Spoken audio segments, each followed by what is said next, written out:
ನಮ್ಮ ಶರವಣ ಅವರು ಪ್ರೇಮ ಅನುಷ 7ನೇ ಶಾಪನ್ನು ಉದ್ಘಾಟನೆ ಮಾಡಿದ್ದಾರೆ. ಓಪನ್ ಮಾಡಿ ಜನರಿಗೆ ಹೆಲ್ಪ್ ಮಾಡಬೇಕು. ಮತ್ತು ಅವ್ರು ಹೇಳಿದಾಗೆ ಇಡೀ ಮನೆಯಲ್ಲಿ ಪ್ರಪಂಚದಲ್ಲಿ ಹೆಣ್ಣು ಅನ್ನೋದು ತೂಕ ಹಾಕ್ಲಿಕ್ಕಾಗದಿರೋ ಒಂದು ವಸ್ತು. ಅವಳ ತಾಯಿ ಆಗಿರ್ಬೋದು, ಹೆಂಡತಿ ಆಗಿರ್ಬೋದು, ಮಗಳಾಗಿರ್ಬೋದು. ಸೊ ಅಂಥ ಹೆಣ್ಮಕ್ಳಿಗೆ ಏನಾದ್ರು ಗ್ರ್ಯಾಟಿಟ್ಯೂಡ್ ಕೊಡಲಿಕ್ಕಾಗತ್ತೆ ಅಂದರೆ ಅದಕ್ಕೆ ಸರಿಸಮ ಚಿನ್ನ ಮಾತ್ರ ಅಂದ್ಕೊಳ್ತೀನಿ ನಾನು. ಸೊ ಹಾಗಾಗಿ ಆ ಚಿನ್ನವನ್ನು ಜಾಸ್ತಿ ಧರಿಸಿದ ಹೆಣ್ಮಕ್ಳು.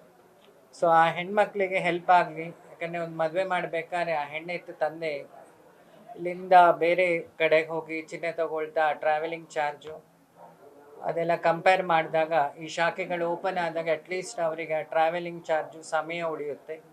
ಸೊ ಇನ್ನೊಂದು ಖುಷಿ ವಿಚಾರ ಶರವಣ ಅವರ ಇದರಲ್ಲಿ ವುಮೆನ್ ಎಂಪವರ್ಮೆಂಟ್ ಅಂತ ಹೇಳ್ಬೋದು. ಯಾಕಂದರೆ 99% ಇಲ್ಲಿ ಹೆಣ್ಮಕ್ಳೇ ಕೆಲಸ ಮಾಡ್ತಾ ಇದ್ದಾರೆ.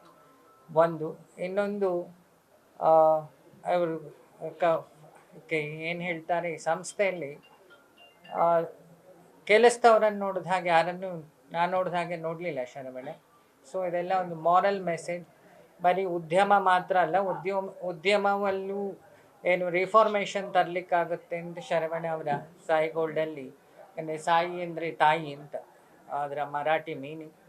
ಸೊ ಆ ಥರದ್ದೊಂದು ಸಂಸ್ಥೆ ಇದು. ಬರೀ ಸ್ವೋದ್ಯಮ ಅಲ್ಲದೆ ನಮ್ಮ ಸ್ಟೇಟಿಗೂ ಸಮೇತ ಎಕನಾಮಿಕಲಿ ಸ್ಟೆಬಿಲೈಸ್ ಆಗಲಿಕ್ಕೂ ಇದು ಒಂದು ಕಾರಣ ಅಂದ್ಕೊಳ್ತೀನಿ. ಸೊ ಈ ಥರ ಉದ್ಯಮಗಳಿನ್ನು ಉಳಿದ ಯುವಕರಿಗೆ ಮಾದರಿ ಆಗಲಿ ಅಂತ ಹೇಳ್ತಾ, ಇನ್ನೂ ಈಗ 7 ಆಗಿದೆ, ಇನ್ನೂ 70 ಆಗಲಿ ಅಂತ ಹೇಳಿ ಶರವಣನಿಗೆ ವಿಶ್ ಮಾಡ್ತಾ ನಿಮ್ಮ ಮಾತು ಮುಗಿಸ್ತೀವಿ. ಒಳ್ಳೆಯದು.